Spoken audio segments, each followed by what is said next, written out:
할렐루야! 교사 아카데미 오신 것을 환영합니다. 교사 아카데미는 교사를 대상으로 해서 성경 교육의 새로운 지평을 열게 될 것이라 생각합니다. 교사 교육에 있어서 가장 중요한 것은 아는 것만큼 아이들에게 가르칠 수 있기 때문에 많은 경험 그리고 성경에 대한 지식이 축적되는 것이 대단히 중요하다고 생각이 됩니다. 앞으로 이제 긴 여정이죠. 3년입니다. 3년 가까이 이제 이루어지게 되는 긴 여정이기 때문에 다소 지루할 수도 있고 또 처음에 가지고 있던 각오가 다소 흐려질 수도 있다고 생각이 됩니다. 하지만 중요한 것은 우리가 알고 있는 성경적 지식과 내용이 그 중간중간마다 전해주는 자의 수고가 없었더라면 오늘날 우리에게까지 온전히 전달되지 못했을 거라는 생각을 하게 됩니다. 마찬가지로 어찌 보면 지식의 홍수시대에 살고 있지만 오히려 신앙 가운데 있어서 지식적인 면이 다소 부족해지는 오늘의 사태를 보게 되면서 우리가 교사로서 또 하나님을 섬긴 자로서 마땅히 알아야 할 바를 더 정확히, 더 방대하게, 더 온전히 아는 것은 중요하다고 생각이 됩니다. 아무쪼록 3년간 함께 이루어질 이 같은 모든 시간 가운데 함께 동참하셔서 신앙 안에서 유익을 얻고 또 자녀들과 아이들을 위하여서 온전한 하나님의 사랑과 은혜를 전할 수 있는 저 여러분 되기를 부탁을 드립니다. 먼저 동기부여에 대한 이야기를 해볼까 합니다. 동기부여에 대해서는 이제 오늘은 첫 번째 시간인데 항상 이것이 이루어지지 않을 것입니다. 하지만 중간중간마다 다소 우리의 마음가짐이 흐트러지지 않았는가 한번 점검해 볼 수 있는 시간을 갖기를 할 텐데요. 그 동기부여에 되는 몇 가지 말씀에 대해서 언급하고자 합니다. 앞서 말씀드린 바와 같이 교사는 성경에 대해서 대단히 능통해야 됩니다. 그리고 교회학교 교육의 목적은 저와 여러분이 갖고 있는 지식 그리고 경험 굉장히 중요하겠지만은 1차적으로는 이런 것들은 별로 중요하지 않아요. 가장 중요한 것은 성경에 대한 지식을 전하는 데 있다는 것을 꼭 기억해 주시길 바랍니다. 성경 말씀은 다음과 같이 우리에게 이야기합니다. 내 백성이 지식이 없으므로 망하는도다. 내가 지식을 버렸으니 나도 너를 버려 내 제사장이 되지 못하게 할 것이요. 내가 내 하나님의 율법을 잊었으니 나도 내 자녀들을 잊어버리리라. 호세아의 말씀입니다. 그리고 또 다음과 같은 말씀이 있죠. 오늘 내가 내게 명하는 이 말씀을 너는 마음에 새기고 내 자녀에게 부지런히 가르치며 집에 앉았을 때든지 길을 갈 때든지 누워있을 때든지 일어날 때든지 이 말씀을 강론할 것이며 너는 또 그것을 내 손목에 메어 기호를 삼으며 내 미간에 붙여 표로 삼고 또 내 집 문설주와 바깥문에 기록할지니라. 신명기의 말씀입니다. 하나님의 말씀을 더 언급합니다. 마땅히 행할 길을 아이에게 가르치라. 그리하면 늙어도 그것을 떠나지 아니하리라. 잠언에 있는 말씀입니다. 아무쪼록 전하는 자의 수고로움과 애쓰는 것을 어찌 보면 사람들이 별로 중요하게 여기지 않을 수도 있고 탐탁하지 않게 여길 수도 있지만은 분명한 것은 이와 같은 지표가 될 만한 사람들의 모습이 점점 많아졌으면 좋겠다라는 거예요. 아이들이 보고 배울 수 있는 부모의 모습 중요하겠죠. 그리고 선생님이 어떤 것을 가르쳐 줬을 때에 이것이 참된 진리라는 것을 믿어 의심치 않는 그 같은 바른 교사의 모습을 보여줌으로 말미암아 아이들에게 정말 좋은 하나님의 은혜와 사랑을 나눌 수 있게 되기를 부탁을 드리겠습니다. 자, 오늘은 첫 번째 시간으로서 창조의 하나님에 대해서 언급을 하고자 합니다. 그 큰 주제 가운데는 6가지의 목차가 있습니다. 첫 번째, 오늘 다루게 될 내용은 천지창조에 대한 내용이고 다음번에 계속 이어지게 될 내용은 인간에 대한 창조, 하나님의 형상으로 지음받은 인간에 대한 창조죠. 그리고 세 번째 시간에는 죄로 말미암은 인간의 타락에 대한 것을 언급하게 될 것이고요. 네 번째 시간에는 이제 최초의 살인자죠. 가인에 대해서 또 하나님께 제사를 드렸을 때 이 모든 것을 온전하게 상달하게 되었던 아벨에 대해서 그 이야기를 다루게 됩니다. 다섯 번째 시간에는 노아의 홍수 사건을 다루게 될 것이고요. 첫 번째 주제의 마지막 6번째 내용은 바로 바벨탑 사건을 다루게 될 것입니다. 오늘은 그 첫 번째로서 천지 창조에 대한 내용을 다뤄보고자 합니다. 천지 창조, 성경에 보게 되면 하나님께서 창세기 1장 1절을 통해서 하신 말씀이 있죠. 태초에 하나님이 천지를 창조하시니라. 첫 번째 주제가 바로 하나님의 만물을 창조하셨습니다 라는 주제입니다. 성경 본문 1장 1절에서 2절을 읽어드릴게요. 태초에 하나님이 천지를 창조하시니라. 땅이 혼돈하고 공허하며 흑암이 깊음 위에 있고 하나님의 영은 수면 위에 운행하시니라. 태초에 대한 이해가 이제 먼저 언급이 되어야 될 것 같습니다. 기본적으로 이제 여러분들이 창세기 1장에 대한 내용을 읽은 것을 전제로 하고 다음과 같은 내용을 말씀드릴게요. 먼저 창세기 1장에 등장하게 되는 태초에라는 그 이야기는 모든 만물이 조성되게 되었던 하나의 시기를 이제 언급하게 되죠. 여기서 보게 되면 창조에 대한 시기를 언급할 수 있는데 이제 빛 그리고 이제 궁창에 대해서 또 초목에 대한 것들을 그리고 해와 달과 별들에 대한 것을 그리고 땅 위에 있는 모든 것, 바다 아래에 있는 여러 가지 것들이 이루어지게 되는 여러 가지 과정 가운데서 하나님께서 그 시작을 알리게 되는 하나의 시점을 태초에라는 말씀으로 이제 표현을 하고 있습니다. 태초에라는 말씀은 사실 성경 창세기만 등장한 것은 아닙니다. 요한복음을 보게 되면은 그리스도 예수에 대한 로고스에 대한 설명을 하게 될 때에 태초에 말씀이 계시니라라는 표현을 통해서 태초라는 표현이 또 나오게 되죠. 그런데 요한복음 1장에 나타나게 되는 그 태초에라는 표현과 창세기 1장에 나타나는 태초에라는 표현이 더 어떤 것이 오래되었을까요? 갑작스럽게 이렇게 질문을 하게 되면은 막상 답변하기가 사실은 힘들죠. 생각해 봅니다. 태초에 하나님께서 천지를 창조하시니라 라고 이야기할 때는 영원 전부터 이것을 다 태초의 내용으로 담기는 어렵겠죠. 하나님께서 빛이 있으라 말씀하시는 그 순간, 그러니까 그 직전의 모습을 바로 태초라고 이야기할 수 있다고 한다면은 요한복음에 있는 것은 아직 만물이 조성되기 전에 하나님과 함께 선지하셨던 로고스, 곧 그리스도 예수에 대해서 언급하기 때문에 아직 만물이 조성되기 이전부터 예수님께서 계시다라는 그 같은 모습은 이미 창조 사건 이전에 계시던 하나님의 한 분으로서의 모습을 우리에게 보여주는 것이죠. 그러니까 이제 성경으로 봤을 때는 창세기에 있는 내용이 가장 앞서서 등장하기 때문에 이것이 먼저라고 생각할 수 있겠지만 사실은 그렇지 않고 창조의 시작을 알리는 것이 창세기 1장의 내용 그리고 요한복음에 있는 내용은 그 창조 사건 이전의 모습의 상태를 언급하기 때문에 사실은 이제 요한복음에 있는 태초가 훨씬 더 오래됐다는 것을 이제 보여주고 있죠. 그렇다면 그 태초에 하나님께서 과연 어떠한 일을 하셨는가를 우리에게 이제 보여주게 됩니다. 먼저 1장 3절을 보게 되면은 하나님이 이르시되 빛이 있으라 하시니 빛이 있었고 라고 이야기합니다. 여기서 이제 우리가 잠깐 오해할 수 있는 부분이 있을 것 같아요. 뭐냐면은 하나님이 빛을 창조하셨는데 그 빛은 지금 어디 있나요? 이렇게 얘기할 수도 있겠죠.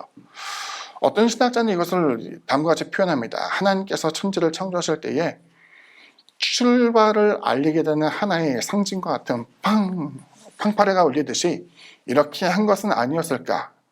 물론 이제 그 현대 과학에 있어서 만물의 근원을 거슬러 올라가게 되면 과학자들은 빅뱅에 대해서 논하기 때문에 마치 하나님께서 우리가 알지 못하는 과학적 지식과는 상관없이 그 이전에 빛이 창조됐다는 이야기를 통해서 빅뱅 사건에 대한 것을 언급하는 것은 아닐까라고 주장하는 사람도 있었어요. 하지만 이것은 이제 가톨릭 신학자들이 주장하는 내용이기도 했는데 여기에 대해서 약간의 반론을 이야기하자면은 가톨릭 신학자들은 사실 과학에 그렇게 호의적인 사람들이 아니었어요. 우리가 잘 아는 것처럼 천동설, 지동설에 대한 이야기가 있고 또 지구를 평평한 것이 아니라 동그랗다고 이야기할 때 그것에 대해서 거부감을 가진 사람들이 바로 가톨릭교회의 모습이었죠.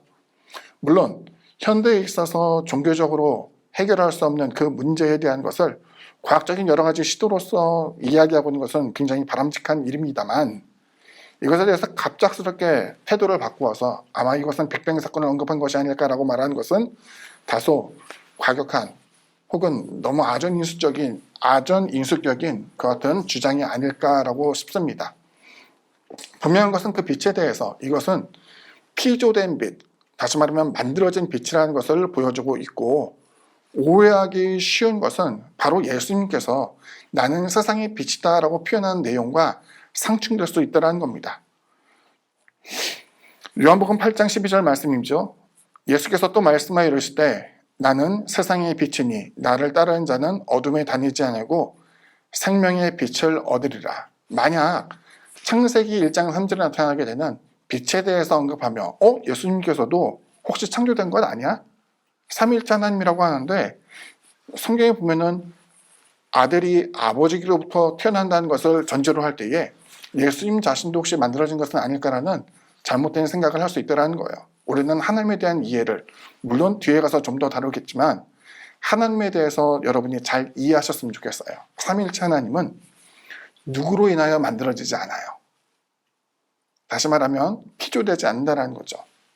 그리고 하나님의 존재는 영원부터 영원까지 존재하며 확장되거나 축소되거나 하는 것 없이 항상 동일한 하나님으로서 존재한다는 것을 우리에게 성경을 통해서 가르쳐주고 있죠. 그렇기 때문에 예수님께서 내가 세상의 빛이다라고 이야기할 때 그 빛은 창세기에 나타난 것처럼 만들어진 빛을 이야기하는 것이 아니다.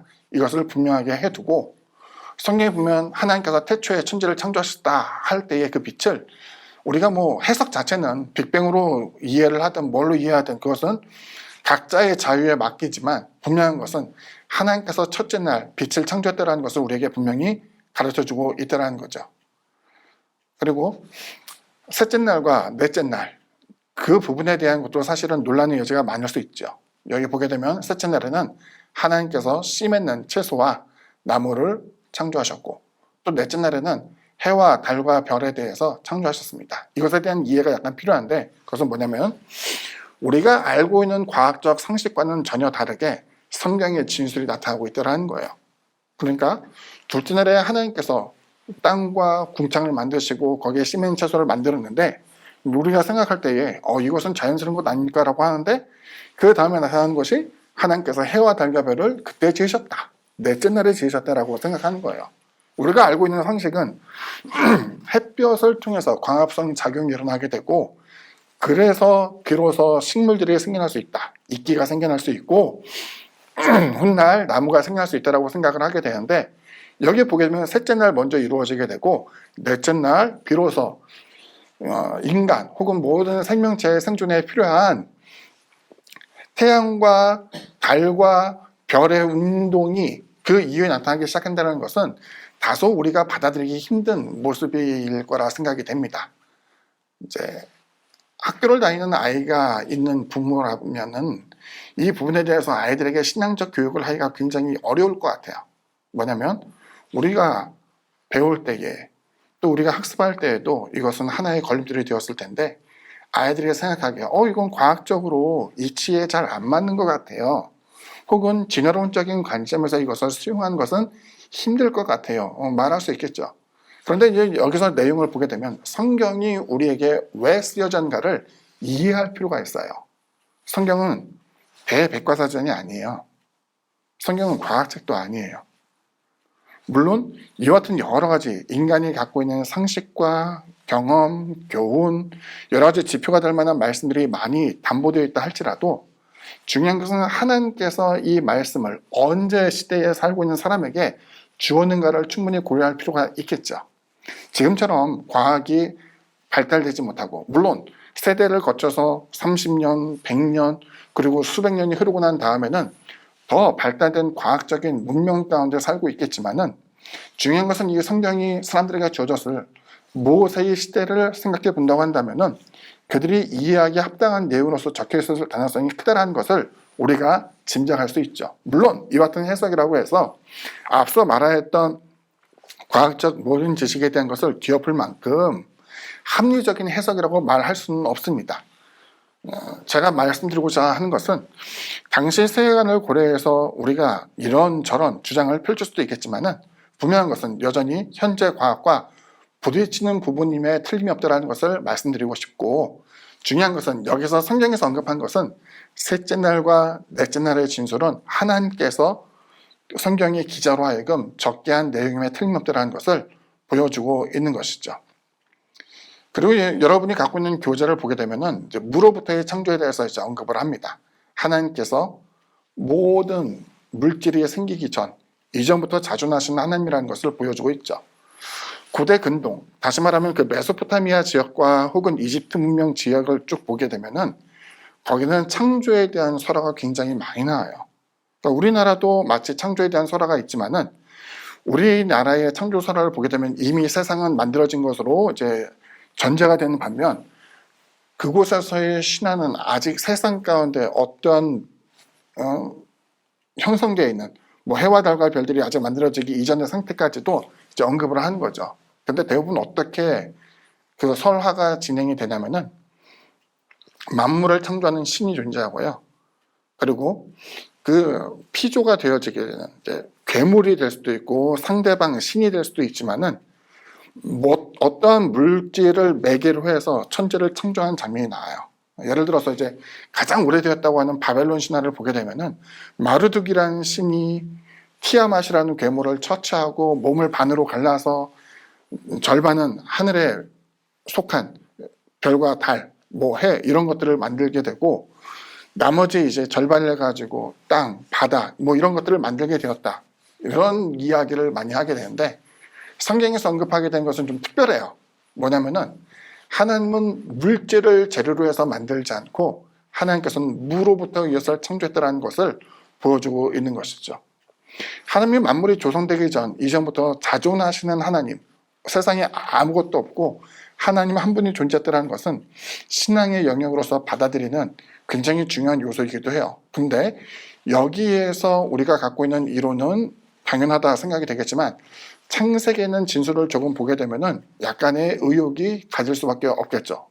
어떤 것을 보여주냐면은 과거 이제 그 신학자 가운데 가장 위대한 사람 중에 하나였던 어거스틴은 이 같은 것을 하나의 명제로 여겼어요.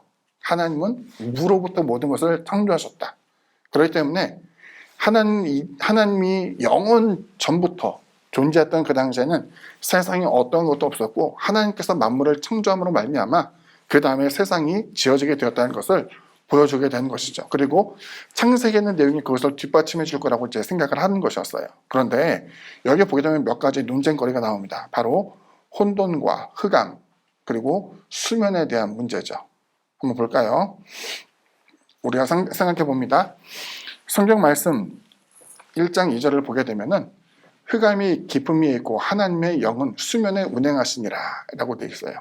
땅이 혼돈하고 공허하며. 여기 표현 보게 되면은 하나님의 천지를 창조할 당시에 땅이라는 것이 존재하고 혼돈, 공허, 수면이라는 것이 존재하고 이제 보여지게 되는 거예요.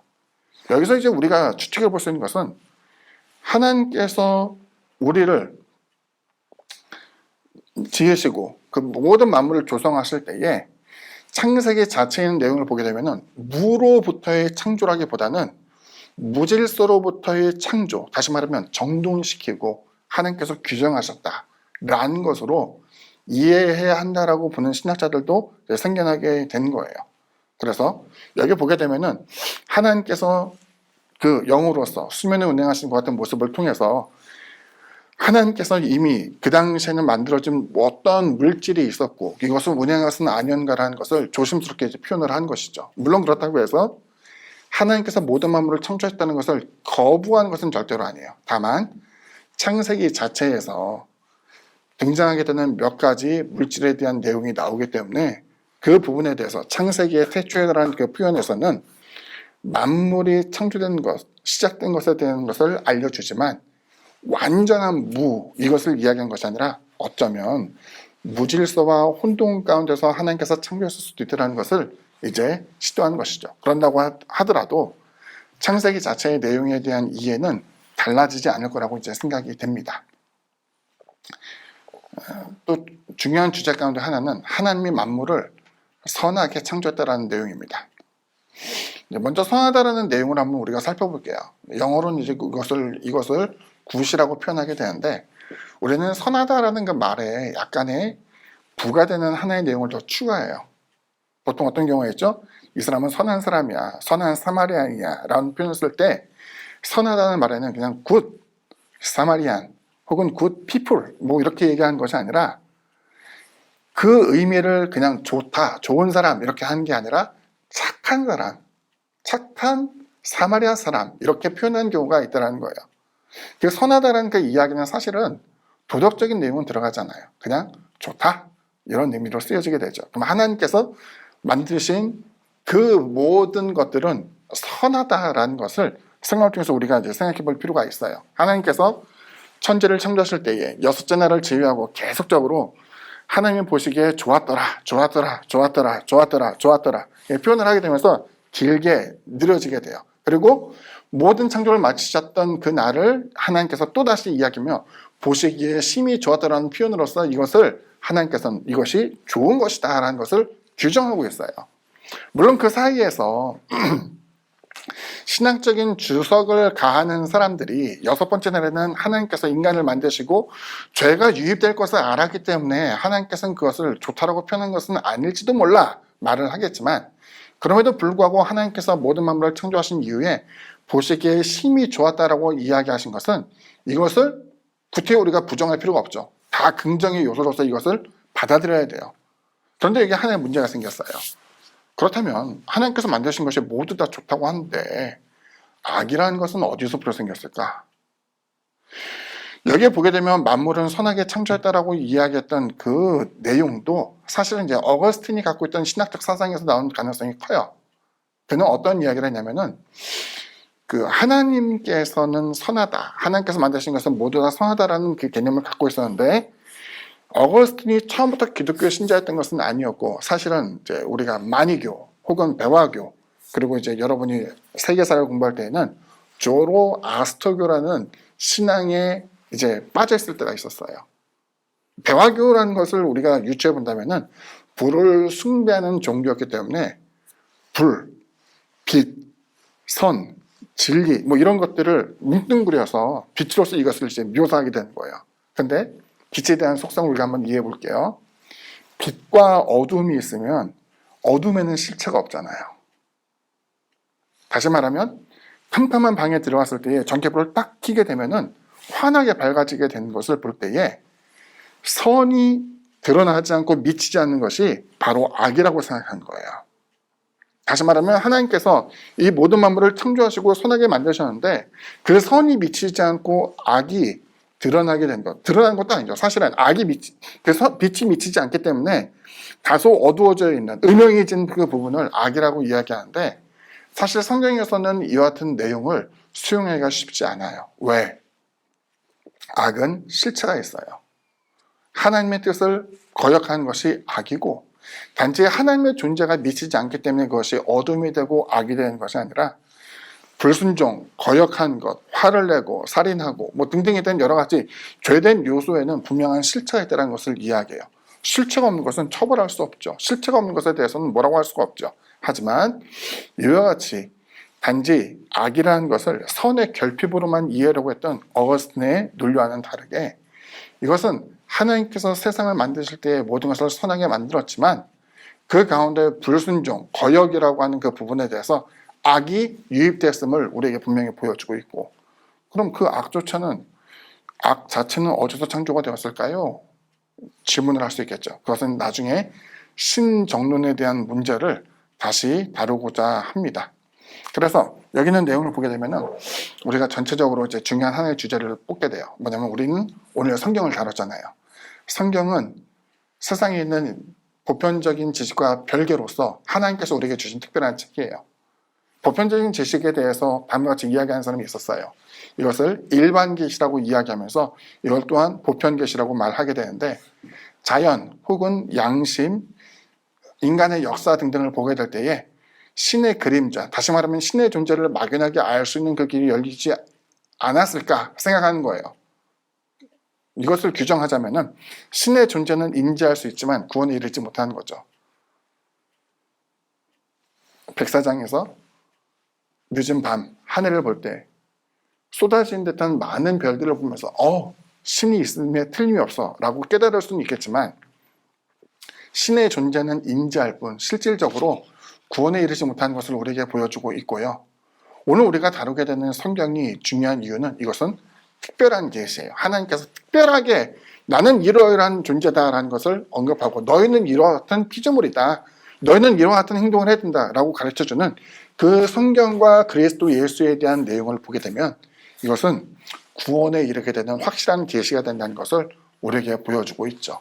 아무쪼록 성경에 대한 여러 가지 지식, 내용 이런 것들을 이제 언급하게 되는데, 여기 나타나는 것처럼 이제 우리가 계시에 대해서 서로 알아봤잖아요. 우리는 자녀들에게 혹은 학생들에게 하나님의 특별한 계시, 곧 성경과 그리스도 예수를 소개하며 가르쳐 줄 필요가 있어요. 세상의 도덕적인 학문, 유익 여러 가지 것이 경외감을 갖게 할 수는 있어도 구원에 이르게 되는 특별한 지식이 아니라는 것을 성경 우리에게 말씀하고 있기 때문이에요. 아무쪼록 다음 시간에도 우리가 함께 만나서 이제 성경 공부를 하게 될 텐데요. 다음번에는 창세기 2장에 대한 내용을 한번 읽고 다시 이 강의를 계속했으면 좋겠습니다. 서로에게 유익한 시간이 되었기를 바라고요. 그럼 다음 주간에도 건강하고 또 좋은 모습으로 다시 만나 뵙도록 하겠습니다. 감사합니다.